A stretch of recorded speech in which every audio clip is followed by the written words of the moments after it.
மெத்தைக்கு மேல உன்னோட சேல எங்கையில் சிக்கும் வேலை என்ன நினைச்ச எப்போதும் போல உன்னோட வேலை ஆரம்பமாச்சுதுன்னு நானும் நினைச்சேன். நீ உள்காயத்தை பாக்குறப்போ என்ன நினைச்ச நீ நகம் வெட்ட வேணும்னு சொல்ல நினைச்சேன். நாம் உன்னோடு ஒன்னாகும் நேரத்தில் உன் பூந்தேகம் தாங்கும் நினைச்சையா கல்யாண சொர்க்கத்துல கச்சேரி நேரம் என்ன கட்டி பிடிச்ச நான் கட்டி பிடிச்ச வெட்கம் விட்டு மூச்சு முட்டை கட்டி பிடிச்ச சொக்கி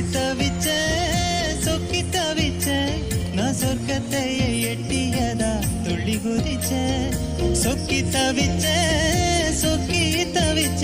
நான் சொர்க்கத்தை எட்டியதா துள்ளி குதிச்ச